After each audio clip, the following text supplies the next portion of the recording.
Come on now. You guys saw the video I made, right? Would you call it a meltdown? That's how he captioned the video. Black liberal has meltdown over Charlie Kirk. Your entire livelihood depends on you waking up every day, finding videos in order to denigrate a community that looks like you and your mother. You're on Charlie Kirk's payroll. Republicans only keep you around because you put a black face on their racism. And I get it, dude. You got to pay your mortgage. Some of us, we wouldn't sell out for $1. But you obviously would. So keep my name out of your goddamn mouth unless you're trying to debate in person and get dragged in front of your 3 million social media followers. I'll give you a little clout. I know you want some clout. I get it to you. I get it to you.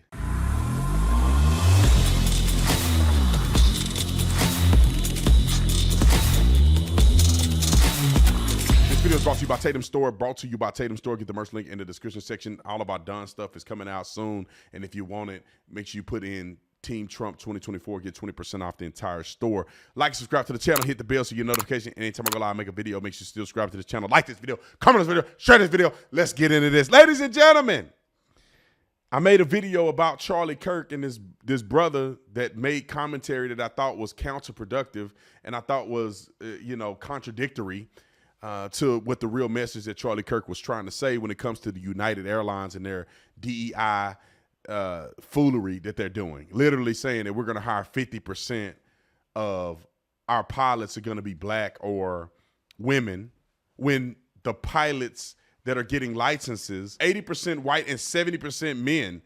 So disproportionately, United Airlines is trying to interject race and wokeness into who's flying your airplane.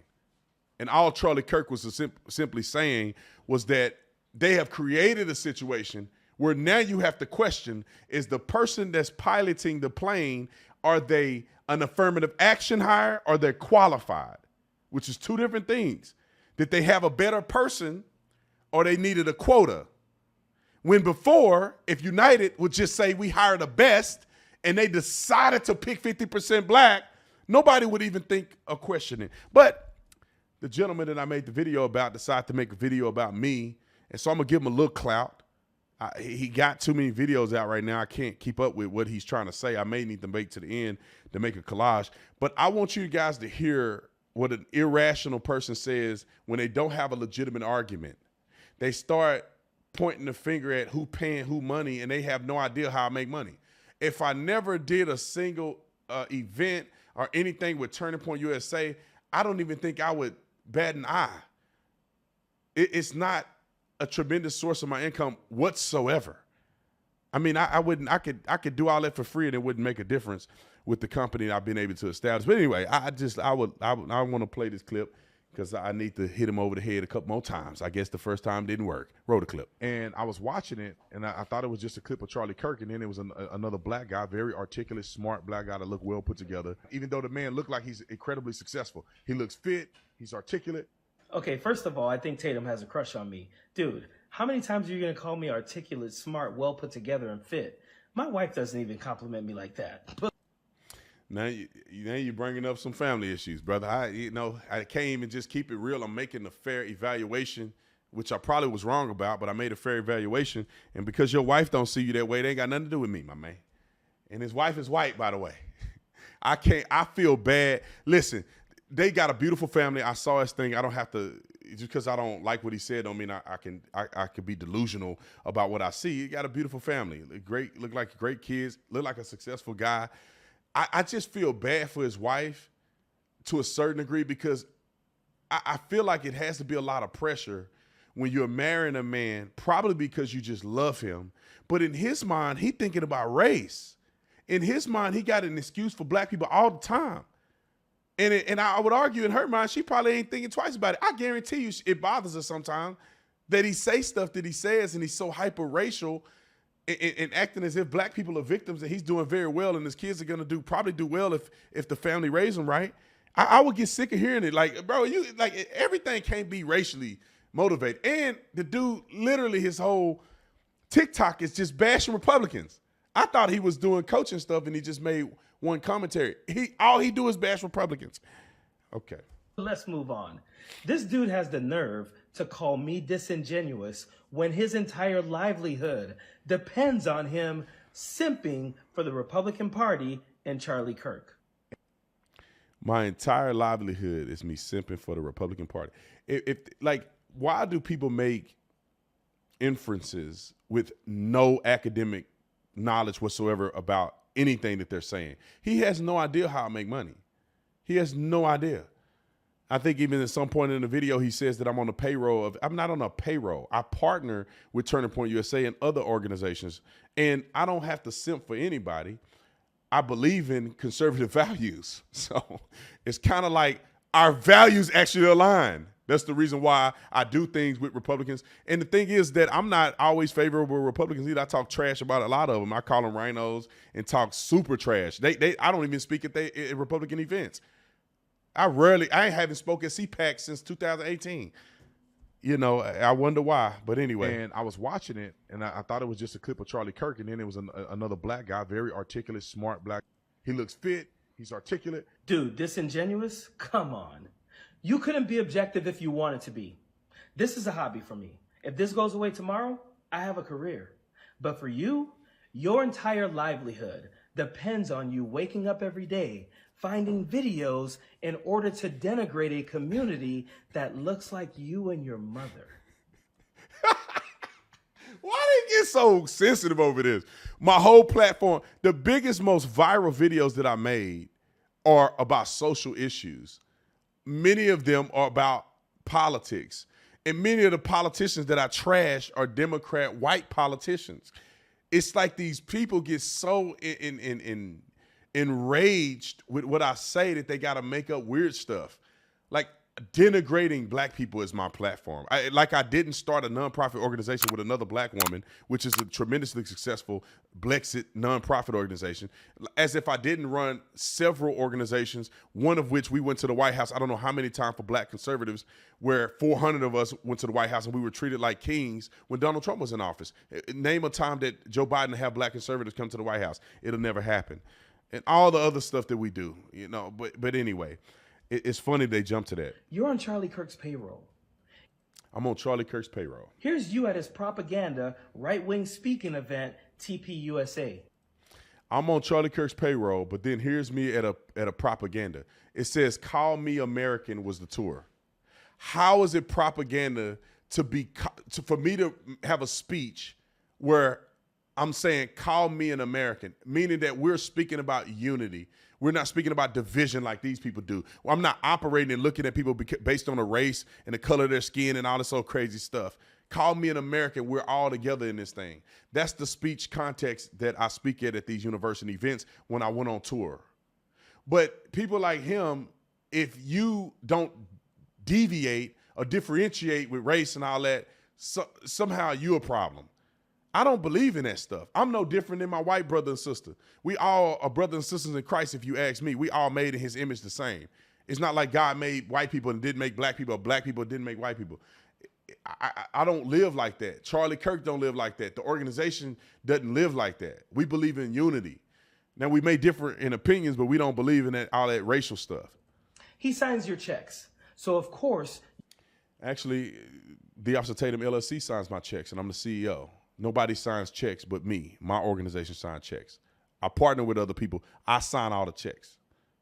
So just at least get the context right before you start throwing it out. You're going to accept and defend his racism. You also make money off of right-wing merchandise. So you know that your bread gets buttered as long as you stay in the lane designated for black conservatives. He said that I guess, covered for Charlie Kirk's racism. I just want to tell you how ignorant black men like this get. Super ignorant is crazy. If Charlie Kirk was a racist, why would Charlie Kirk pay me and put me on payroll if he's a racist? Racist people don't like the other race. They have negative perceptions of the other race. They believe that they're superior. They believe that we would interfere with the things that will make them excellent. That's why racist people don't really fool with black people. And black people racist against white people too. Black people that's racist against white people, they don't fool with white people. They don't want nothing to do with them. They're not going to hire a single white person to come in and help bolster their nonprofit organization. It's funny that in today's world, black folks like him just say racism on everything. If that man Charlie was racist, then why would he even want to do business with me? And be honest, if he was racist, then why would I do business with him? We would have nothing in common. But for some reason, if they don't like your opinion, they have to say it's racist. You've seen your engagement suffer when you go against the grain. Dude, you've seen the comments turn against you and even get racist when you've spoken out against Donald Trump. So instead of you having a backbone, you go right back to towing the line. You see your engagement suffers even when you talk about Donald Trump. Now put this in perspective. The man is trying to say that all I do is simp for the right-wing agenda, and all I do is make money on Trump merch. Well, you obviously have watched my videos and see I criticize Trump. I criticize some of the things in the Republican Party, and people may not like it. I don't care. If I cared and my money source came from me never critiquing the Republican Party, you would never see a video of me critiquing the Republican Party. You would never see me go against the grain, because that's not how I make a living. And I could go in and how I make a living, and I got 8 streams of income. I do a lot of the stuff. I'm a business owner. I own multiple companies that make 7 figures. And our energy drink company we just going to launch, that's going to be a 9-10 figure company in several years, but it will be. Trust me. Republicans only keep you around because you put a black face on their racism. And I get it, dude. You got to pay your mortgage. Some of us, we wouldn't sell out for $1. But you obviously would. So keep my name out of your goddamn mouth unless you're trying to debate in person and get dragged in front of your 3 million social media followers. See, here you go. You want to debate in person. This to me is what they call clout. People want to punch up at the man with the clout. You want to debate me in person. Now, you make reference that I have 3 million subscribers. You want clout by debating me, because you don't want to have a substantive debate. We could do that via Zoom. We could do that on the TikTok. I got 1.1 million on the TikTok. Ain't nobody finna pay for a venue for me to debate somebody that has no name. Nobody has ever heard of this gentleman, which, maybe some people hear about him now, but nobody's ever heard of him. It's not going to be a draw. But if you're on the platform, you come on the platform and we could debate. I'll debate you on any one of these issues any day of the week. It's no winning. To me, I think it's no winning for him in any of these things, because instead of attacking the things that I actually said, he come up with fake things and then try to tell me somebody's cutting me a paycheck and that I work for the Republican Party. I ain't gonna lie. I wish they were paying me. I wish Donald Trump was paying me. I'll take the money. I'll take that money, put that right in my bank account. Anyway, I think that's the last of the video. I got another little one I want to share. If you were accepted to that school or employed by that job for any other reason than your exceptionalism. You know how crazy that sounds? That's like your favorite NFL team saying, it's too many black people on this team. It's not enough diversity. We're going to make sure 50% of the players on the Arizona Cardinals are white players. People, their brains are pop. No, actually, it would be like saying, you know what? We're not going to have any black quarterbacks because they're not as smart as white quarterbacks, or they're incapable of leading a team. Oh, shit. That did happen.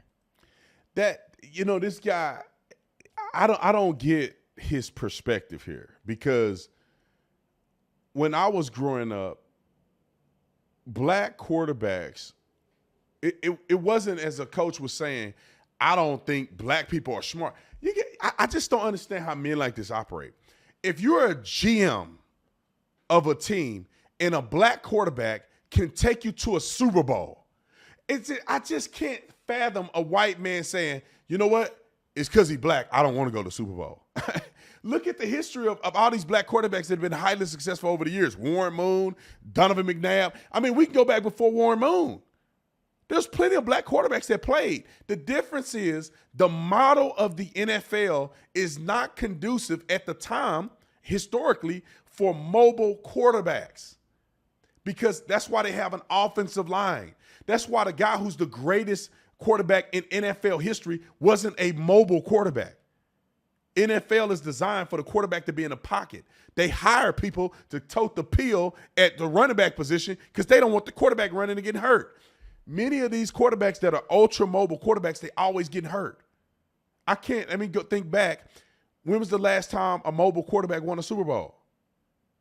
We just saw Lamar Jackson, which is the most dynamic quarterback to ever play football in the history of football. He just got knocked out against Patrick Mahomes. Patrick Mahomes is not a running quarterback. Patrick Mahomes is kind of like a tweener. He can run if he need to. He's no different than Josh Allen, who's white. He can run if he need to. Just the other day, we just saw San Francisco 49ers quarterback, which is the white kid, that can run when he need to. But most of the quarterbacks that are winning are quarterbacks that are pocket quarterbacks that are in the system. Historically, black people are better off if they can run, catching the ball, running the ball, playing defense, not throwing the pill. You're not exercising your talents and ability to the maximum if you're sitting in the pocket and you run a 4.2 and a 40. Lamar Jackson is one of the only ones that can still do it. Michael Vick was one that can do it. These guys are anomalies. They only exist once every few decades. That's what racist knuckle draggers were saying before the NFL embraced diversity in the Nobody said that. quarterback position. Do you see black quarterbacks who are unqualified starting over white quarterbacks who are more qualified because they're black? No, absolutely not. The Patrick Mahomes, the Randall Cunninghams, Doug Williams, Lamar Jacksons, they still rise to the top. And they don't listen. Lamar Jack. See, you got to think. See, these people don't compartmentalize, and I'd have to debate him on this point because I don't want to make this video be another 40-minute video or something crazy. You got to debate on the points. Lamar Jackson and Patrick Mahomes are two different people. They come from two. Lamar Jackson won a Heisman Trophy. He's the most dynamic player to ever play football. No quarterback will ever be. There will never be another Lamar Jackson ever in history. Never again. He still can't make it to the Super Bowl. Lamar Jackson may never win a Super Bowl because his talent and abilities are not conducive for Super Bowl winning teams. It's just not. Patrick Mahomes is much different. Patrick Mahomes went to Texas Tech and he broke records. Texas Tech is a quarterback machine college. All the great quarterbacks come from Texas Tech. A lot of them have come from Texas Tech. So Patrick Mahomes is more of a pocket passer. Patrick Mahomes is not going to run for touchdowns like Lamar Jackson, ever. They're two different quarterbacks. They have two different mannerisms. They come from two different universities, two different skill sets. And you try to lump Doug Williams and all them in the same thing. These are all these black guys are different. They're not all the same. bad black quarterbacks, they either don't last or they get benched. Same goes for black coaches. We've seen a push for more diversity in that area, but we don't see black coaches keeping their jobs if they are not qualified or if they're not producing. Oh my God, this is a horrible take, bro. You actually thought this was a good take, and what it did was make my take even stronger. And what's sad is that his followers think this is a good take as well. Because it's a good take. Who is your pool of people that are listening to you? 1,000 people? There's millions of people that are seeing these videos that I put out, and they mostly agree. That I have a big sample of people from all different backgrounds and variations of life that agree that the take is that make common sense. You know, these people jump on this racial bandwagon. Michael Vick, first of all, he got drafted to the Falcons, whatever. He went to prison and came back and started at quarterback. The man went to prison. Like if the racism was so bad, that dude would never have a chance to play ever again. But he didn't. He played for the Steelers. Ended up having a pretty good ending to his career. Dude, DEI just fosters an environment where everyone, even underrepresented groups, can excel, but qualifications are still prioritized. Dude, it's not too late to delete this take. I don't even know what take he's talking about. I think he's talking about what I just said, which is weird because maybe it's some mix up in the film because my take had nothing to do with what he's talking about right now. But anyway, I think I'm ready to cut the video short. It's fun talking and commenting about people that disagree with me because mostly what I do is give commentary and I don't get any feedback. So, but yeah, I mean, it's crazy to me. These men like him marrying a white woman and all he do is bash white people as if white people are inherently racist against blacks, and that's not true. The NFL, the NBA, I mean, all of these things are rooted in capitalism. They really don't care as long as they're winning. We just saw that the Patriots, the owner of the Patriots, selected a black coach to be the head coach. The coach said, I didn't pick him because of the color of his skin. I picked him because he's a great coach. He just happened to be black. The black player turns around and says, I see color. Because if you don't see color, then you can't recognize racism. To the man that just gave him the job. This is how silly black people are. And this guy's just as silly. This is how silly we become. That the man that gave you a job and he said, I don't see color. I'm just giving this man the benefit. He's a great guy. He was a coach for the team. He's a great coach. I want him to be the head coach. He just so happened to be black. But the black man can't say that. He can't say, yeah, I don't see color either, man. It's, he saw me for who I was, and that's it. The black man got to be racist. He just said his owner is a racist by virtue of saying, well, I see color, because if you don't see color, you don't see racism. He's telling a white owner who picked him, a black man, that the white owner don't see racism and that he should see color, because him not seeing color, which resulted in him picking him, that somehow he's not seeing racism and he's falling down the mud hole. But I tell you what, Dr. or Coach D, if you want to debate, we can debate on the TikTok. We can debate on the social media. You don't have enough clout to debate me in person. It'll be completely a one-sided event. You tell people to come watch me and you debate, 99% of the people that show up is going to be my people. It's pointless. So come on the little show. I'll come on your show, whatever. We can have a cordial debate. I'm not going to call you any names. I'll just debate you on the points. All right, I see y'all on the next one. I'm out.